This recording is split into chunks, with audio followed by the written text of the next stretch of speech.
Bonjour et bienvenue sur ma chaîne Laurent Serre Technique de Vente. Le but de cette chaîne, c'est clairement de vous donner les meilleures techniques et les meilleurs outils pour vendre plus, mieux et plus souvent. Aujourd'hui, on va parler du closing, le Graal de tous les commerciaux. Alors, je suis sûr que vous arrivez ici et vous n'avez pas forcément vu les vidéos précédentes parce que le closing, ça attire beaucoup. Mais si vous n'êtes pas parfaitement en maîtrise sur l'intégralité de votre entretien de vente, commencez par les vidéos précédentes. C'est la structure, la prise de contact, la découverte, l'argumentation, la gestion des objections, le traitement des objections et après le closing. Parce que si les étapes précédentes ne sont pas parfaitement maîtrisées, le closing, il vous passera sous le nez. Alors, ce closing, effectivement, c'est le Graal de tous les commerciaux. Tous les commerciaux rêvent d'être des serial closers ou des closers haut de gamme ou ce qu'on veut. On en voit plein sur Internet. D'ailleurs, je pense qu'il y a beaucoup de vent, mais bon, ça n'appartient qu'à moi. Et peut-être je me trompe, à voir. Mais en tout cas, le closing, c'est notre objectif quand on rentre en entretien de vente. Alors, closer, en fait, qu'est-ce que ça veut dire? Closer, ça veut dire faire passer son prospect à l'action. Closer, c'est on arrête de parler, on arrête d'échanger, on est d'accord sur tout, et maintenant on y va, on agit, on passe à l'action, on passe à l'étape d'après. Mais le closing, c'est une étape qui doit être particulièrement propre et respectueuse de votre interlocuteur. Le but, c'est pas de forcer votre interlocuteur. Ça fonctionne mal. Alors pourquoi ça fonctionne mal? Parce que vous pouvez closer en forçant votre interlocuteur.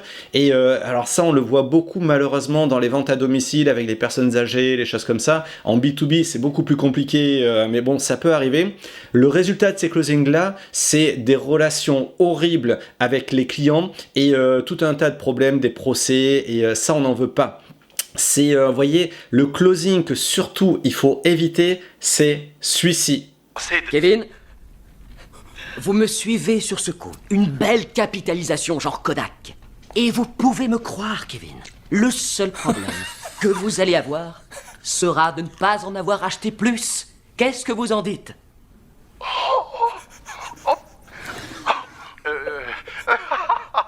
Ma femme risque de demander le divorce, mais bon allez, je vais. Oui.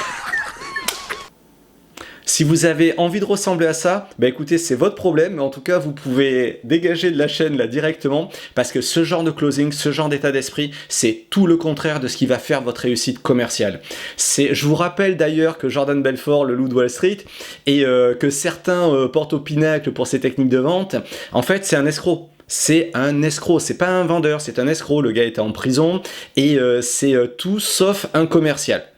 Le closing, c'est le dernier pas après avoir réussi à motiver son interlocuteur, après avoir réussi à lui faire prendre conscience de ses enjeux et de la qualité de notre réponse à ces enjeux. C'est une fois qu'on a fait ça, on pourrait penser que naturellement le client va dire « Allez, c'est parti, on y va ». Non. Non. La plupart des prospects ont un frein à l'engagement qui est majeur. Ça, c'est quelque chose que j'ai expliqué dans l'objection, dans la vidéo sur les objections. N'hésitez pas à retourner la voir. Mais naturellement, le prospect ne va pas passer à l'action, même s'il a tout intérêt à le faire.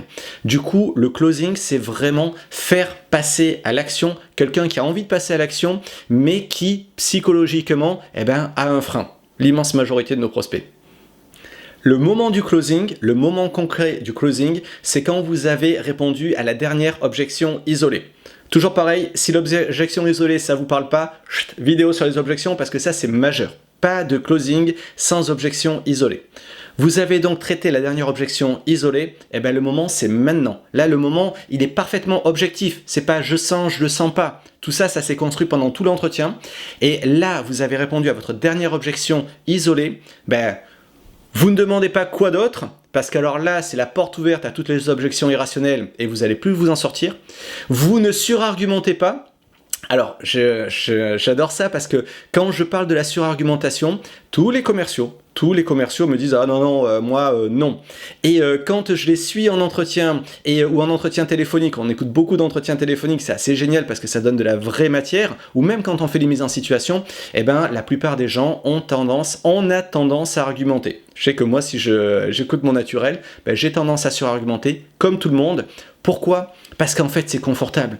On dit « Ah, et puis vous allez avoir ça, puis vous allez voir, ça va bien se passer, ainsi de suite. » Et en fait, on attend que le client fasse le closing. Ça marche pas. Donc dernière objection isolée, traitée, eh ben on passe au closing. Et le closing, ça doit être quelque chose de particulièrement clair, de particulièrement concis. Et le closing, c'est le passage à l'action. Donc concrètement, ça donne quoi ? On est bien d'accord sur le point du budget que finalement, bon, ça fait un budget important, mais en le lissant, on pourra tout à fait passer et avancer ensemble. Oui, eh bien écoutez, ce que je vous propose, c'est de mettre une date pour la réunion de démarrage du chantier, donc soit mardi prochain ou le lundi d'après. Qu'est-ce qui vous arrange mieux ? Le mardi. Ben écoutez, c'est parfait. Je rentre au bureau, je vous fais envoyer le contrat dès ce soir. Vous pensez pouvoir me le retourner signé demain matin ? Demain matin, c'est bon. Eh bien écoutez, c'est parfait. Alors ça, c'est le closing dans la vie rêvée des anges. La plupart du temps, ça ne se passe pas comme ça. Et ça ne se passe pas comme ça. Et on ne va pas éviter ça. Vous aurez toujours des gens qui vont dire oui, non, bah attendez, le contrat, je vais le consulter, je vais le faire voir à mon associé. Le grand classique. Oui, envoyez-moi le contrat, je vais le faire voir à mon associé. Sauf que là, en fait, c'est déjà décidé. Le client, il a envie de travailler avec vous, il est motivé, il a des enjeux, vous avez des solutions, il comprend l'intérêt. Donc là, on va un petit peu appuyer, on va un petit peu forcer la main de son inconscient qui freine, en fait, pas de lui, parce que lui, il a envie. Mettez-vous bien ça dans la tête, sinon vous n'arriverez jamais à closer, ou alors vous closerez avec un mauvais état d'esprit, et c'est pas bon. Donc là, quand le client vous fait cette objection irrationnelle, on y est en plein dedans, eh ben vous allez dire, écoutez, je comprends tout à fait. Maintenant, vous avez une équipe de vente qui est dans les starting blocks, qui est pleine de bonne volonté, mais qui commence à s'user vraiment. En fin d'année, il va falloir qu'on sorte le résultat, et puis il faut qu'on sorte la trésor aussi du rouge. Donc moi, ce que je vous propose, c'est que effectivement, on garde cette date. Voyez avec votre associé, vous verrez qu'il pensera comme vous, puisqu'on a bien creusé l'affaire, et on avance. Là, deux solutions. Vous avez une personne qui arrive à franchir le cap de l'irrationnel et qui vous dit « ouais, vous avez raison, on fait comme ça ». Ou vous avez une personne pour qui le frein est trop fort et qui va dire « non, il faut absolument que je parle à mon associé ». Là, c'est un moment majeur. Nous, notre but, c'est pas de signer maintenant tout de suite. Si on peut signer maintenant tout de suite, c'est mieux pour tout le monde. Mais notre but, c'est de garder la meilleure relation avec ce prospect. Donc ce que vous allez faire, et vous avez déjà défendu une fois votre médaille d'or, votre closing au plus haut niveau, et bien là, reculez un petit peu. Vous allez reculer un petit peu. Écoutez, ce que je vous propose, c'est que déjà je vous envoie le contrat qui concerne la partie des diagnostics. Comme ça, on fait les diagnostics semaine prochaine. Vous voyez avec votre associé, et on avance. C'est bon pour vous ? Ah, écoutez, oui, on va faire les diagnostics de toute façon, ça il faut les faire, c'est bon. Yes, c'est gagné, c'est parfait. Ou, écoutez, non, je ne peux absolument rien décider sans lui. Ok, donc là, ce qu'on va faire, c'est la médaille de bronze. La médaille de bronze, c'est vraiment l'issue la plus modeste. Écoutez, si vous ne pouvez vraiment pas décider sans votre associé, ce que je vous propose, vu quand même que la situation, on a besoin d'avancer, ce que je vous propose, c'est que peut-être demain ou début de semaine prochaine, on mette un rendez-vous avec lui et on puisse avancer tous les trois. Écoutez, et là, vous voyez, alors là, c'est hyper important. Vous avez vu la médaille de bronze ? On a vraiment dégradé de manière extrême la proposition. Parce que la médaille de bronze, c'est ce qui va vous permettre de savoir si vous allez continuer la relation avec ce prospect ou pas. Alors ça, c'est particulièrement dur, il y a beaucoup de gens qui ont du mal à l'avaler, mais quand vous arrivez à la médaille de bronze et que votre prospect refuse encore, et vous refuse en bloc, c'est très mauvais signe. Ça veut dire qu'en fait, vous êtes planté quelque part. Peut-être, on ne sait pas où, il faudra débriefer, mais vous êtes planté quelque part et votre prospect n'est pas aussi motivé que ce que vous pensiez. Donc là, si le bronze ne passe pas, ce prospect, vous le mettez à la poubelle. C'est pour ça que le bronze, il faut que ce soit une toute petite étape. Et pourquoi c'est important de faire ça ?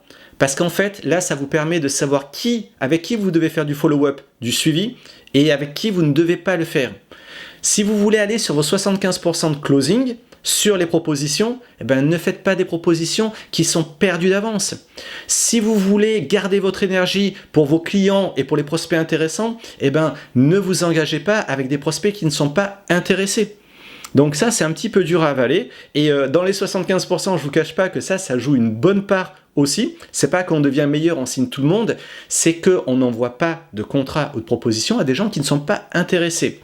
Donc pensez bien, médaille de bronze, elle passe. On a vraiment quelqu'un qui a du frein à l'engagement et c'est comme ça. Et on va continuer la relation.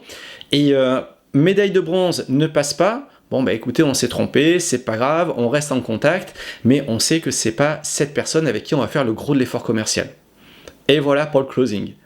Alors, j'espère que ça vous a plu, j'espère que vous trouvez de la valeur dans ces vidéos et j'espère surtout qu'elles vont vous aider à vendre plus, mieux et plus souvent. Si vous pensez que c'est le cas, mettez-moi un pouce bleu, c'est ce qui me donne la motivation, l'énergie pour vous faire toujours plus de contenu plus qualitatif et pensez aussi à vous abonner, comme ça vous ne raterez aucune des vidéos sur lesquelles je vous donnerai les techniques et les meilleurs outils pour développer vos ventes. L'abonnement, c'est quelque part par ici, n'oubliez pas de le faire, et sur ce, je vous dis à très bientôt.